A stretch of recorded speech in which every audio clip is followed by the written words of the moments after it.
বলে দিয়েছি যারা যোগ্যতা পাবেন, চিন্তা করার কোনো কারণ নেই।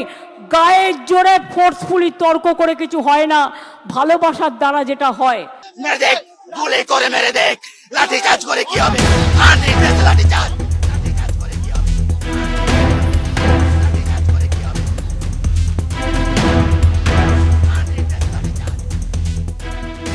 ইনডোরে মুখ্যমন্ত্রী মমতার পাশে আছি, আর আউটডোরে মুখ্যমন্ত্রীর পুলিশের লাঠি আর লাঠি।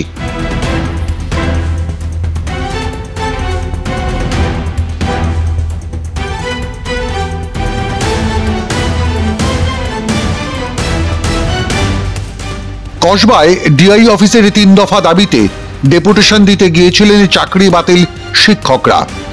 দলবদ্ধভাবে ডেপুটেশন দিতে যাওয়ার অপরাধে তাদের ওপর হলো পুলিশে অ্যাকশন।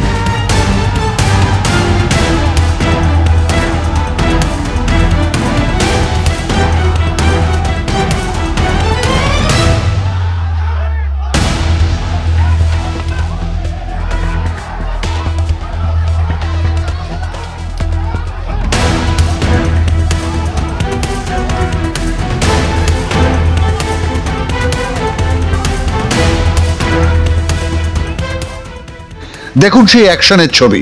কাঁধে ব্যাগ, হাতে ফাইল নিয়ে ডেপুটেশন দিতে যাওয়া একজন চাকরিহারা শিক্ষকদের কি সন্ত্রাসবাদী ভেবেছিলেন কলকাতা পুলিশ? সেই কারণে এরকম বেদম মার। ইউনিফর্মে থাকা পুলিশ থেকে ইউনিফর্মবিহীন টি শার্ট বা জামা পরা গুন্ডা সদৃশ্য এই লোকগুলো কারা? কিছু টি শার্টের পিঠে এসএসডি লেখা। কারা এরা? কলকাতা পুলিশের সাউথ সুবারবান ডিভিশন। শিক্ষক পেটাতে কতগুলি ডিভিশনের লোক পাঠিয়েছিলেন মুখ্যমন্ত্রী?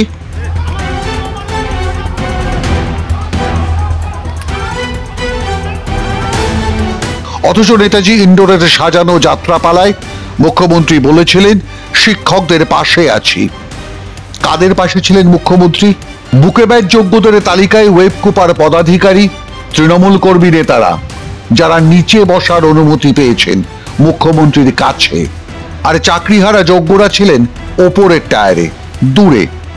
আর অযোগ্যরা এই সকল চাকরিহারার প্রতিনিধি হয়ে মঞ্চে। মুখ্যমন্ত্রী জানিয়েছিলেন তিনি ক্ল্যারিফিকেশন চাইবেন আদালতের।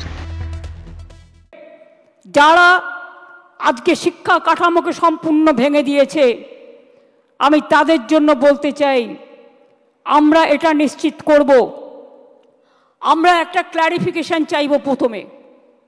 তার কারণ যে যারা এখন চাকরি করছেন, ভালো করে শুনুন, এইটা আমরা ক্ল্যারিফিকেশন চাইব কোর্টের কাছে ফার্স্ট, যে তারা আজকে কি করবেন। সুপ্রিম কোর্টে ক্ল্যারিফিকেশন পিটিশন করা হয়েছে রাজ্য সরকারের পক্ষ থেকে। সেখানে বলা হয়েছে বাংলা স্কুলের কঙ্কালসার দশায় এই রায় কার্যকর করলে রাজ্যের শিক্ষা ব্যবস্থা একেবারে মুখ থুবড়ে পড়বে।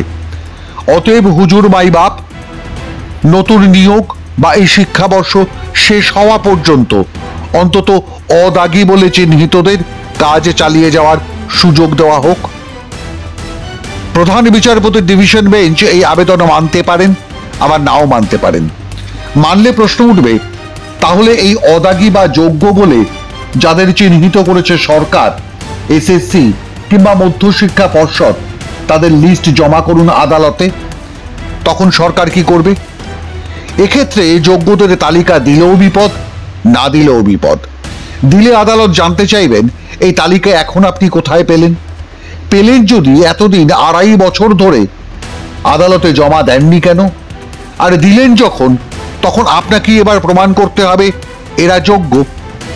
বার করুন 22 লক্ষ ওএমআর শিট কিংবা তার মিরর ইমেজ, আর তাহলেই বোঝা যাবে কারা দাগী, কারা অদাগী চাকরিহারা। দাগীরা স্কুলে ভলেন্টারি দিতে গেলেও আসলরা ফিরিয়ে দিয়েছেন মুখ্যমন্ত্রীর শিক্ষকতার ভলেন্টারি সার্ভিসের উদ্ভট তত্ত্ব। তারাই কি গিয়েছিলেন ডিআই অফিসে ডেপুটেশন দিতে? কারণ রাজ্যের ডিআই অফিসগুলিকে চোরের আড্ডা বলে মনে করেন রাজ্যের শিক্ষক চাকরিহারা প্রার্থীরা। মুখ্যমন্ত্রীকে উপেক্ষা করে আউটডোরে থাকার জন্যই কি জুটল মুখ্যমন্ত্রীর পুলিশের লাঠি আর লাঠি? সেই কারণেই মার খেলেন বেধড়ক। আর যারা প্রতিদিন লড়াই করছেন ঘরে বাইরে একটি প্রশ্নকে সামনে রেখে, যা তাদের কাছে বাঁচা মরা মান সম্মানের প্রশ্ন? আপনি টাকা দিয়ে শিক্ষক নাকি পরীক্ষা পাস শিক্ষক? মানবতার সবচেয়ে বড় লজ্জা।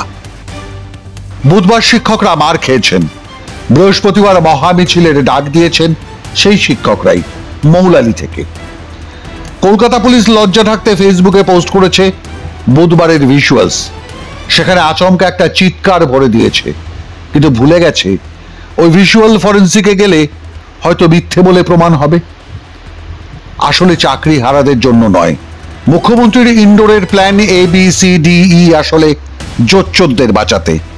সেই সব জোচ্চোরদের যারা চাকরি বিক্রি করেছেন, টাকা তুলেছেন কাঁড়ি কাঁড়ি, আর তাদের সেই সব অযোগ্যদের যারা সেই চাকরি কিনেছেন।